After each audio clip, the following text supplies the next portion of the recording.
everyone and a warm welcome to our channel. I hope you are doing well. Studies and preparations are going on. So as you already know कि ये video में हम क्या बात करने वाले हैं. आज हमने YouTube कम्युनिटी पोस्ट डाल दिया था in which you had commented a lot of issues that we are going to talk about. क्योंकि वो ग्राउंड रियलिटी है तो हम उसी के ऊपर बात करेंगे. That is always the aim of our discussions. ठीक है. सबसे पहले if you are new to the channel, ensure you are subscribing to the channel and if you genuinely like the content, आप वीडियो खत्म होने के बाद, मैं पहले नहीं कह रहा टारगेट लाइक वगैरह ये सब हम चीजें नहीं करते. अगर आपको genuinely कंटेंट अच्छा लगा you can ensure that you like the video because उससे हम we can reach more students because that's the way the YouTube works. ठीक है. So we have written 10 very important points जो आप ही ने लोगों ने आपके स्टूडेंट कम्युनिटी ने ही वो चीज कमेंट करी है. And secondly in the last the most important part of the video in which I will try to tell you some basic approach in a very simplified manner कि आप क्या रख सकते हो in these last 20 days. कोई time table या study plan नहीं है, एक बेसिक अप्रोच, एक basic macro level approach and I will link it through my own study. एक बच्चे ने अच्छा कमेंट किया था कि I will try to tell you कि मैंने उस टाइम क्या किया था अपने अटेम्प्ट में. मेरा भी नवंबर अटेम्प्ट ही था तो मैंने उस टाइम क्या क्या किया. I think that helps you better because you can relate कि हाँ सर ने भी ऐसे ही किया था तो ऐसा कुछ नहीं है कि हम अकेले हैं. ठीक है. सो 10 important points, very brief video रहेगा. 10 to 12 मिनट्स का टारगेट लेके चलते हैं and let's start with the points. चलो पहला पॉइंट है, कई बच्चों का था जो मैसेज पे आया था कि सर मेरी राइटिंग स्पीड अभी इतनी अच्छी नहीं है या because I gave certain mock test in which I was not able to complete 100% मैं अटेम्प्ट नहीं कर पाया, मैं नहीं अटेम्प्ट कर पाई. सी मॉक टेस्ट का जो आपने दिया that was the sole aim apart from knowing that whether you are conceptually clear और not is to understand what is your writing speed. अगर आपका लेट से 85-90 अगर आपका आ रहा है अभी घर पे, it is okay, it is a very good writing speed. Yes we will try for 100 complete 100 thing. इसमें ना एक छोटी सी टिप दूंगा, कई बच्चे करते हैं गलती, मैं भी करता हूँ. कब मैं मतलब मैं भी करता था ये वाली चीज कि फर्स्ट और सेकंड क्वेश्चन जो होता है ना in which we try to be a bit more perfect than required, कि नहीं एकदम पहला थोड़ा डर रहता है तो उसमें more than required time we invest and that takes away the time from the balance questions that we need to attempt in those 3 hours. So whenever you are starting with the paper, जैसे ही आपका writing speed, writing time आपका allow हो जाए, ensure you are at a good writing speed.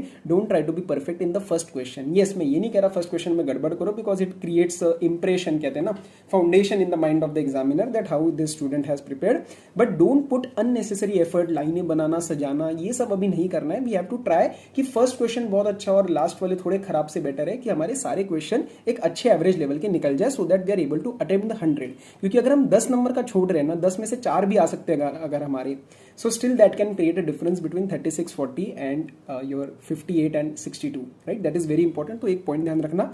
Secondly बहुत ज्यादा अभी pressure मत लो कि मैं राइटिंग स्पीड कैसे बढ़ाऊं, यूट्यूब पे मत सर्च करो राइटिंग स्पीड कैसे बढ़ानी है, कोई तरीका नहीं है और लास्ट में कुछ होने भी नहीं वाला है. होने नहीं वाला है मतलब मैं आपको डिमोटिवेट नहीं कर रहा, मैं इस सेंस में कह रहा हूं कि अभी हम कुछ नहीं कर सकते. एक सबकी बेसिक राइटिंग स्पीड होती है, वो थोड़ी इंप्रूव हो जाएगी when you go for the exam because of the fear in mind. ठीक है. तो उसमें कोई दिक्कत नहीं है, अभी कुछ अलग से टाइम मत इन्वेस्ट करो. Now the major study will happen in oral manner only, क्योंकि अपने को चीजें काफी सारी कवर करनी है unless there are some very star mark questions that we can probably go in the writing manner. ठीक है. अच्छा, विद रिस्पेक्ट टू स्लीप ये बहुत ज्यादा इशू आता है. 2 चीजों का ध्यान रखना, 2-3 चीजें बेसिक्स ध्यान रखना जो मैं आपको बिल्कुल ग्राउंड लेवल पे आके बताऊंगा. The food that you are taking, intake, वो मॉडरेट रखना. कभी कभार मैं मतलब मेरा एक्सपीरियंस रहा है कि जब मुझे थोड़ा स्ट्रेस रहता है या काम ज्यादा रहता है तो आई एंड अप ईटिंग मोर और फिर उसके 1 घंटे बाद मुझे आती है सुस्ती. ठीक है. We feel the lethargy that we have to avoid. So while eating ensure that you are eating only and only the portion that you need rather than जितना मन कर रहा है. मन के हिसाब से अभी मत काम करो, बहुत प्रॉब्लम हो जाएगी.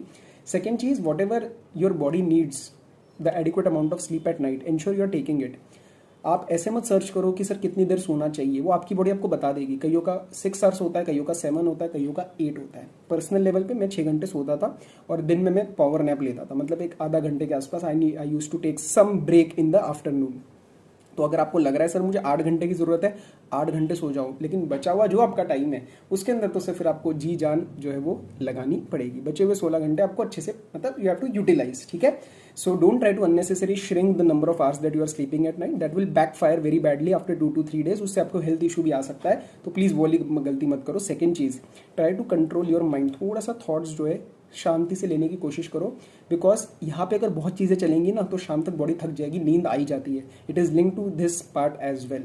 तो उसके लिए ऑब्वियसली जो मैं हमेशा आपको बोलता हूँ बेसिक तरीके से, don't try to over think, don't try to analyse everything, जो मैं अलग से भी डिस्कस करूंगा, और मेडिटेशन। मुझे बताओ आप में से कितने बच्चे कर रहे हो। मैं पिछले 2 या 3 महीने से ये चीज़ बोल रहा हूँ। I am trying to repeat it, reiterate in every video. Every morning आपको 10 मिनट का तो मेडिटेशन करना ही है। और ये चीज़ ऐसी है जिसका impact it is not visible instantly, ठीक है। वो धीरे धीरे धीरे आपको वो चीज़ समझ आती है during the exams in the overall manner in which you are calm and composed. तो वो ऐसा नहीं आज मेडिटेशन किया कल शांत हो गया सब, no, but you have to put in the effort on a daily basis, ठीक है। थर्ड, कई बच्चों का इशू था, this is very important point जो एक अच्छा रेस किया था एक स्टूडेंट ने, कि सर सब्जेक्ट का ना रिवीजन कितना करना है, वो कॉन्फिडेंस नहीं आ रहा है। Please understand, here you are trying to achieve something that is not possible, it is unattainable. No subject, regardless of whether you are going for 4 papers और 8 papers, no subject is going to feel as if बहुत अच्छे से हो गया, एकदम अच्छे से सारे टॉपिक्स हो गए, क्वेश्चन हो गए, क्लोज अगले subject. No, there will always be some grey areas, there will always be some areas in which you have some kind of fear, and that is going to stay. Even if I give you 4 years 5 years for study, still those areas will stay, वो grey areas रहेंगे। पूरा 100% satisfaction perfection किसी subject में नहीं मिलने वाला। So don't try to achieve that. आपको paper के एंड तक, पेपर के दिन भी आपको ये डर लगता रहेगा, और वो डर से कुछ भी नहीं होने वाला है। उसका मतलब ये नहीं है that you are not prepared और you are not going to pass the exams. I faced this fear in all my subject, in my most एक कहते हैं ना, एक मोस्ट पावरफुल सब्जेक्ट, मेरा जो स्ट्रेंथ था और मेरी वीकनेस, सारे सब्जेक्ट में मेरे को ये डर था। और इसका मतलब ये नहीं है, कई बच्चों को लगता है कि सर मैंने ये चीज रिवाइज नहीं करी, it may be asked in the exam and I won't be able to attempt. No, ऐसा नहीं है। उस टाइम वो क्वेश्चन जो आता है वो स्पेसिफिक पूछता है आपसे चीजें, your mind will work, you will be able to answer it regardless of the fact it is possible that you may not have touch that particular topic in the last month. It is absolutely okay, कोई दिक्कत नहीं है। आप मेरे पे उस बात पे भरोसा कर लो कि सर ने ये चीज हमें बोली है, ठीक है। So please don't worry, subject का क्लोजर नहीं मिलने वाला है, परफेक्शनिज्म नहीं आने वाला है, ग्रे एरियाज रहेंगे। मोटा मोटा जो टारगेट किया हुआ है कि हाँ ये चीज मुझे रिवाइज करनी है, करो and you move on. Don't get stuck, don't get stuck. Mind पूरा सेटिस्फाई नहीं होने वाला। अच्छा, कई दिमाग में एक चीजें रहती है, see this is a very personal point, so please I beg your pardon if it is not it does not sound proper to you, but मेरा ये तरीका रहता था। कई बच्चों का ये कि सर मेरे को ना रिस्पॉन्सिबिलिटी बहुत चीज़ों की, मैं ये नहीं कह रहा कि आपके ऊपर रिस्पॉन्सिबिलिटी नहीं आनी चाहिए। Yes, it is possible that your parents are depending upon you, कि आप अभी क्लियर करो और अपना you have to contribute to your home, या आपकी कोई और पर्सनल मतलब किसी भी लेवल पे कोई रिस्पॉन्सिबिलिटी हो सकती है। मेरा सिर्फ एक रिक्वेस्ट है आपसे कि दैट रिस्पॉन्सिबिलिटी का भार लेके ना, it is not going to ease out anything, उससे कोई चीज़ें आसान नहीं होने वाली। So let me tell you very honestly, right now you owe this responsibility and you're responsible to only one person, that is yourself. Parents भी एक बात बताओ मुझे, कई बच्चे ऐसे कहते हैं या कई टीचर्स भी कहते हैं, ठीक है, मतलब उनका point of view, I am not saying that wrong, but मुझे ऐसा लगता है कि पेरेंट्स के बार बार पेरेंट्स का नाम लेके मोटिवेट करना थोड़ा सा ना मुझे गलत लगता है, क्योंकि बच्चा ना प्रेशर में आ जाता है। मतलब he is trying, see every student is trying his और हर लेवल बेस्ट। मैं आपसे, जो भी अब ये वीडियो देख रहा है, सच बताना आपका कोई इंटेंशन गलत है क्या? नहीं, आप कर रहे हो अपने साइड से मेहनत, लेकिन ये बार बार पेरेंट्स या बार बार कोई भी XYZ चीज का ऐसे प्रेशर दे के पढ़ाना या प्रेशर दे के मोटिवेट करने में आई डोंट बिलीव इट।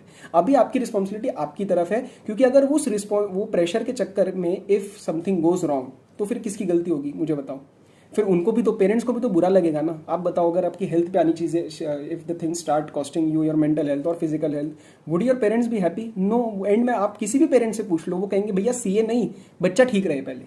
किसी भी पेरेंट्स से आप पूछ लो, सबको पहले अपने बच्चों की हेल्थ की फिक्र होती है, then this CA and this degree and money and career comes. आप किसी भी पेरेंट्स से पूछ लो, ठीक है। So don't take responsibility of anyone, you are responsible to only and only one person.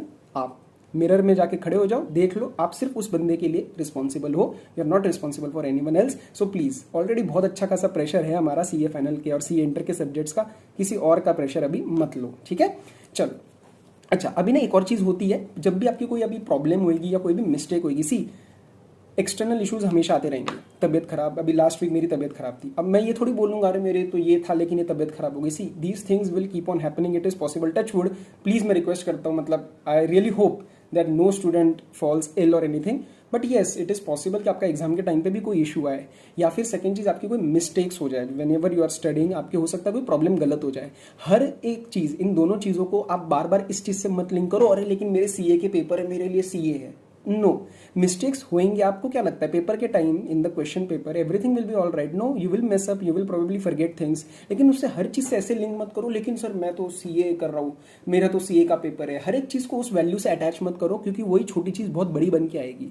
Problem आएगी, कोई इशू आएगा, adopt, quickly adopt and see what I can do my best in this situation. करो और आगे बढ़ो, करो और आगे बढ़ो। परफेक्ट सिचुएशन नहीं रहने वाली कि आपको कोई बबल में रखेंगे हम और एग्जाम के एंड तक कोई नहीं होगा, कुछ नहीं, इस बच्चे को कोई एक्सटर्नल इशू नहीं। नो, सबके होने वाले issues, the only winner will emerge who फटाफट से अडॉप्ट करता है, who adopts to the situation and who quickly resolves that कि मैं इसमें अपना बेस्ट क्या कर सकता हूँ। करो और आगे बढ़ो, ठीक है।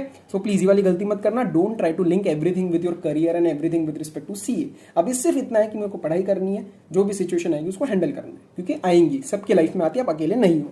चलो, एग्जाम टाइम का सर एक फियर है कि उस टाइम क्या होगा, उस टाइम क्या होगा। जी, मोस्ट ऑफ द टाइम्स हम क्या करते हैं, including me, I am guilty of that thing, that we are इधर इन द पास्ट, क्लासेस करनी चाहिए थी, लास्ट मंथ मेरा वेस्ट हो गया, मैंने अभी तक ये नहीं किया, या फिर फ्यूचर कि sir my exams are going to be there, what if I fail in exams, what if there is a panic, what if there is an anxiety attack which I have already faced in the past, what if. So what if analysis में आपने उस चीज सुनी होगी that don't try, if you try to think and imagine too much, you are suffering twice. एक तो जो actual में हो सकता है, हमें नहीं पता क्या होगा अभी एग्जाम टाइम में, और एक आप अभी सोच के ही उस चीज के अंदर जाए जा रहे हो। So don't do that. Out of 100% thoughts that you are having, 80-90% are waste thoughts, that those things are not going to happen. So please try to be present. और again this is linked to meditation. थोड़ा सा आपको अभी आज का दिन सोचो। आज है, जैसे फॉर एग्जांपल हम वीडियो बना रहे हैं 13 अक्टूबर को, ठीक है। तो अभी आज का दिन आपको होना चाहिए कि 13 अक्टूबर मेरा रात तक क्या टारगेट रहता है, बस ये। बार बार इस चीज से नहीं कि अरे मेरा वो पेपर आ रहा है, अरे पेपर में ये हुआ, तो बार बार don't try to imagine situations. No, nothing, see 95% of things are not in your control. जो 5% अपने कंट्रोल में है उसी पे ध्यान दो और आगे बढ़ते रहो डे बाय डे बेसिस पे। आज रात को सोते वक्त बस 14 अक्टूबर का प्लान बनाओ कि मुझे चीज क्या करनी है, ठीक है। So please don't try to link everything to your exams, try to be present. आज के दिन में थोड़ा सा बिलीव करो आज क्या करना है। क्वेश्चंस, कई बच्चों का ये रहता है, this is very wrong thing, this is very wrong thing, and this is I think a trend जो कि आज के इसमें थोड़ा आया है लास्ट 3-4 अटेम्प्ट में। There is an expectation that the questions that you are going to face in the exams will be those which you have already done at home. No, 20-30% you expect questions to be new. Focus on the concept, do not on the question, ठीक है। अगर आपने concept चीज कर रखी है और question थोड़ा घुमा फिरा के दे दिया, तो आपको ना पेपर में आप अपने माइंड को बार बार फीड करोगे ना, हर एक क्वेश्चन देखते हुए। If you try to analyse and if you try to make it a pattern and kind of an habit that oh is this question something which I have seen और not seen. Not seen मतलब panic, no no no, ऐसे नहीं करना है। It will be a case that some questions will be new to you. So don't try to create that kind of a habit. आप ये चीज सोचो कि वो क्वेश्चन का कंसेप्ट तो आपने किया हुआ है ना, तो डरते क्यों हो। फिगर्स चेंज हो रही है, थोड़ा डेटा चेंज हो रहा है, उसको हम हैंडल कर लेंगे। हर एक चीज 60-70% हो सकता है रिपीटेड क्वेश्चंस और रिपीटेड पैटर्न आए, बट 20-30% जहां पे भी चीजें चेंज होंगी ना, that will be a moment of differentiation between you and other students. उस टाइम दिमाग शांत रखना है। मैं आपको छोटा सा एग्जांपल दूं इसके ऊपर, हालांकि मैं इसको अलग से वीडियो में डालने वाला हूं, बट ब्रीफली बता देता हूं। डीटी का मेरा पेपर था एंड उस टाइम इंड एस आए थे, so I was in old course, so I didn't study Ind AS. And उसके अंदर क्वेश्चन नंबर 1 कंपलसरी में मैट एडजस्टमेंट में they put the Ind AS question, and I remember entire class panicking. मुझे शक्ल देख के सबका समझ में, एक दूसरे को समझ आ गया था कि भाई गए आज तो, क्योंकि इंड एस तो हमने करा नहीं है। कोर्स में था उसका adjustment, but everyone was hoping कि because Ind AS old course वालों को नहीं है तो वो टैक्स में भी क्यों पूछेंगे, बिकॉज एफआर में नहीं है। बट वो आया, क्वेश्चन नंबर 1 में आया कंपलसरी में। सो व्हाट आई डिड, मैंने उसको एक बार रीड किया था, आई रिमेंबर दैट कि उतना मैंने रीड किया हुआ है, एंड आई न्यू दैट मैं इसके अंदर लास्ट में वो मैट एडजस्टमेंट में मिसअप करने वाला हूँ। लेकिन मैंने क्या किया यार, बाकी का जितना आता है, लेट्स से 14 मार्क्स का क्वेश्चन है एग्जाम्पल, तो मुझे 9, 10, 11 नंबर का तो आता है, वो सिर्फ मैट का इंड एस का जो पार्ट है वो मुझे नहीं आता है। तो वो भी मैंने जितना पढ़ा हुआ है, एंड में मैं उसको कुछ ना कुछ एडजस्टमेंट लगा दूंगा एज पर माई लॉजिक्स। उतना मैंने लगाया, and I didn't let that panic spill over to my other questions. मैंने सारे क्वेश्चंस अच्छे से अटेम्प्ट किए, मैंने वो वाला पार्ट जितना मुझे समझ आया उतना किया, and ended up with a score of 74।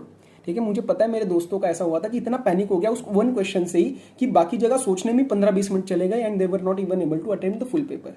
सो ऐसे मत करना, क्वेश्चन नए आएंगे, पैनिक नहीं मारना है, 2 मिनट की सांस लेनी है, and you tried your best. ठीक, चलो नेक्स्ट बहुत इंपॉर्टेंट बात जो मुझे सबके लिए, मतलब मुझे भी लगता है कि सर कैसे मैं इसकी चीज को बोलूं, लेकिन मैं आपको सच बता दूं, अभी ना फेस्टिव वाइब चल रहा है। ठीक है, अभी दिवाली का टाइम आएगा, दशहरा का टाइम आएगा, और अभी थोड़ा सा एक ठंड वगैरह शुरू हो रही है, नॉट मतलब दिल्ली वगैरह में तो, और ऐसे एक छोटा सा मौसम जो है, माहौल जिसे कहते हैं हम, that is a bit different for other people and compare to us. We are studying, we मतलब मैं भी हूँ सर उसमें, मैं भी अभी इंटर का नोट्स का काम कर रहा हूँ, क्लासेस की रिकॉर्डिंग कर रहा हूँ, तो मैं आप ही के साथ हूँ। ठीक है, एक आपको सच बताऊँ, every person who has made it big in his or her life has gone through some moments of, or rather moments I would say, phases of sacrifices. ठीक है. If you want to achieve something that others are not achieving, you have to do something that others are not doing. Input जब तक अलग नहीं जाएगा, आपका output अलग नहीं निकलेगा. That is not something that I am talking very technical, right? आप इस चीज़ को बस डेली रिमाइंड करो और इस चीज़ को ना थोड़ा प्राउडली लेने की कोशिश करो ना, कि सर ऐसे नहीं कि मैं रो के घर पे बैठा हूँ. नो, प्राउडली कि सर मैं अपने लिए मेहनत कर रहा हूँ, एक ऐसा कोर्स कर रहा हूँ जिसके अंदर ये चीज़ ज़रूरत है. क्योंकि सर डिग्री आने के बाद जो श्योरिटी मिलने वाली है, जो सिक्योरिटी मिलने वाली है, एक कहते हैं अश्योर्ड फिक्स्ड इनकम, आपकी 50-60,000 की सैलरी तो लगी जाएगी, ये सबके पास नहीं है. ये आप बाकी जो कॉलेज वाले देखोगे, कॉलेज वालों को गलत नहीं कह रहा, मैं कह रहा हूँ, लेकिन compare to just college degree आपके पास एक प्रोफेशनल डिग्री आ रही है. सो आउटपुट ज़्यादा है, वैल्यू ज़्यादा है. So input sir you have to give. ऐसा तो होगा नहीं ना कि आउटपुट सबसे ज़्यादा मिलेगा और इनपुट हम उतना ही देंगे. So why not to take that proudly, हंस के कि नहीं सर, घर वालों को बोलो, मम्मी पापा नहीं, आप जाओ एंजॉय करो सर, मैं तो पढ़ने वाला हूँ. If you try to take that situation and try to convert it, perspective change करने की कोशिश करो. सर आपके सामने जितनी फैकल्टीज है, आपकी सारी फैकल्टीज ने ये चीज़ कर रखी है, इंक्लूडिंग मी. हमने भी सर सेक्रीफाइसेस करे हैं. तो believe me, everyone is going through that. सबने उस चीज़ को किया है. और सर सीए के बाद कर लोगे ना, दिवाली तो अगले साल भी आने वाली है ना, 2024 की दिवाली करनी है ना as a CA enjoy, as a CA finalist. Articleship, CA enter वालों, आर्टिकलशिप में ऑफिस में जाके दिवाली एंजॉय करनी है ना, तो अभी पेपर निकालने पड़ेंगे. और सीए फाइनल वालों, एज ए चार्टर्ड अकाउंटेंट आपको अगले साल की दिवाली एंजॉय करनी है, तो अभी तो सर पढ़ना पड़ेगा, right. So this is not something that, एक पनिशमेंट नहीं है. पर्सपेक्टिव चेंज करो, ये एक प्रिविलेज है कि हम सब कुछ छोड़ के अभी पढ़ पा रहे हैं ऐसी डिग्री के लिए, right. Change that perspective, I think it will lead to a lot of positive vibes for you.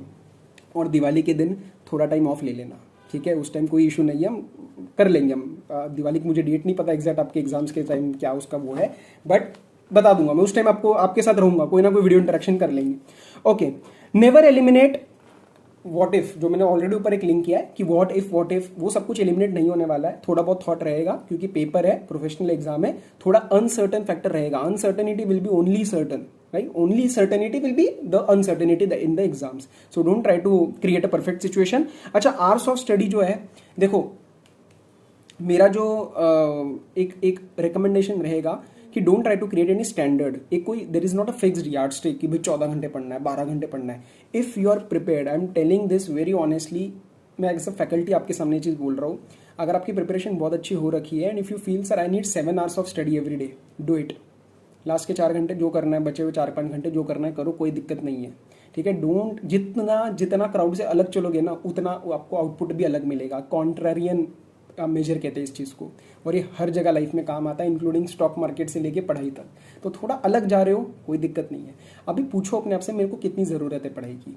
अगर रिवीजन के हिसाब से, टारगेट्स के हिसाब से चीज़ें मीट हो रही है, एक्स्ट्रा टाइम मत लगाओ, कोई इशू नहीं है. So it is possible. You are studying 8 to 9 hours. Don't try to unnecessary stretch to 14. It may start costing your health. हाँ, अगर ज़रूरत है तो ज़रूर लगाओ टाइम, लेकिन ज़रूरत नहीं है तो जस्ट बिकॉज दुनिया कह रही है, यूट्यूब के कमेंट्स कह रहे हैं, टाइम मत लगाओ. That is my personal opinion. अच्छा, लास्ट हमारा वीडियो कितना हो गया? 18 मिनट. हो आज तो ज़्यादा हो गया, कोई बात नहीं सर. छोटा सा ब्रेक ही हुआ आपके लिए, जिसके अंदर हमने अच्छी चीज़ें डिस्कस करी. और लास्ट चीज़, एक बेसिक अप्रोच है. एक स्टूडेंट ने अच्छा पूछा कि आप अपनी जर्नी में बताओ कि आपने क्या किया था, तो उसको एक साथ ही हम डिस्कस कर लेते. See, it may not sound true, but sir मैं जो चीज़ें बोलता हूँ एकदम ऑनेस्टली बोलता हूँ. मेरे टाइम पे लास्ट के जो 6 days थे, जो अक्टूबर 24th 25th के आसपास, वहाँ से एंड में मैंने सिर्फ 2 सब्जेक्ट किए थे, FRSFN, to be very honest, because दोनों प्रैक्टिकल सब्जेक्ट रहते हैं एंड फर्स्ट 2 पेपर्स रहते हैं. तो मुझे पहले दोनों और प्लस प्रैक्टिकल मुझे अच्छे खासे, मतलब कहते हैं ना, I have to give my best. So that also ended up increasing my score a lot. तो अब जैसे अगर 13 अक्टूबर है आज, तो फ्रॉम 13 to 24 अक्टूबर अगर मैं मोटा याद करूँ कि मैंने क्या किया था, मेरा ना कुछ भी स्ट्रक्चर्ड अप्रोच था ही नहीं. मेरा स्ट्रक्चर्ड अप्रोच था ही नहीं कुछ कि मैं आज ये करूँगा वो करूँगा, बिकॉज आई फील ये वाले प्लान्स लास्ट में वर्क ही नहीं करते. वो 4 महीने 3 महीने में करते हैं, लास्ट वाले में नहीं करते. तो मैं लिटरली 1 या 2 दिन का प्लान बनाता था. जैसे आज मुझे लॉ, DT, IDT के कुछ टॉपिक्स है, तो वो मुझे 2-3 दिन में खत्म करने हैं. फिर मैं 2-3 दिन कोई और सब्जेक्ट उठा लेता था, 3 सब्जेक्ट का कॉम्बिनेशन. एक चीज़ जो मुझे लगता है मैंने बहुत अच्छे से करी थी, which I have time and again repeated in the videos, कि मैंने बहुत सारे पुराने papers, not as a mock test, not as a test, time लगा के नहीं, जनरल मैंने बहुत पेपर सॉल्व किए थे। जो मैं आपको बोलता था कीप इन टच स्ट्रेटेजी में भी आप कर सकते हो, अभी भी आप कर सकते हो। 10 दिन अगर आपको पढ़ने का मन नहीं कर रहा है किसी सब्जेक्ट को, तो कंसेप्ट्स की जगह क्वेश्चंस उठा लो, तो मॉक टेस्ट पुराने कर लो, पुराने आरटीपी कर लो, तो वो क्वेश्चन एक प्रैक्टिस की तरह ही हो जाता है और वो थोड़ा इंटरेस्टिंग लगता है rather than doing concept again and again. क्योंकि 2-3 बार कंसेप्ट होने के बाद दोबारा वो चीज करने का मन नहीं करता, because we already know what is there. So rather I used to go on questions. तो only strategy my only strategy was कि कोई स्ट्रेटेजी थी ही नहीं, बहुत अनस्ट्रक्चर्ड वे में मेरा गया था। क्योंकि सर मुझे क्या लगता है आपके 6 महीने जो 8 महीने आपने चीज़ें जो भी पुरानी कर रखी है वही आपको मेजर काम आने वाली है। अब तो बस एक ऐसा है कि अभी हम खाली बैठ नहीं सकते, तो हम कुछ ना कुछ करते जाएंगे। तो right now try to focus कि आपको आज के दिन जो लग रहा है 2-3 दिन का प्लानिंग करो बस कि मुझे ये सब्जेक्ट मुश्किल लग रहे हैं। और हर एक सब्जेक्ट के आपके सब्जेक्ट के कुछ ऐसे पॉइंट्स रहते होंगे कि यार ये बिल्कुल इंपॉर्टेंट वाला है, तो बस उसी पर ध्यान दो। अभी सब कुछ नहीं होने वाला है, that is completely all right. और फिर लास्ट के 6 दिन 5 दिन आप FRSFM में जम के पढ़ाई करो, पहले दोनों अच्छे से जाने चाहिए। Clear? So we have taken 20 minutes of your time. I sincerely hope this video was useful for you. If you like the video, अगर आपको वीडियो का कंटेंट जेन्युइनली पसंद आया, ensure that you are liking it and you are commenting whatever your view और feedback is. ठीक है? So yes, till then, till we meet in our next lecture or whatever the interaction is, all the very best, study well, take care, be safe, bye bye.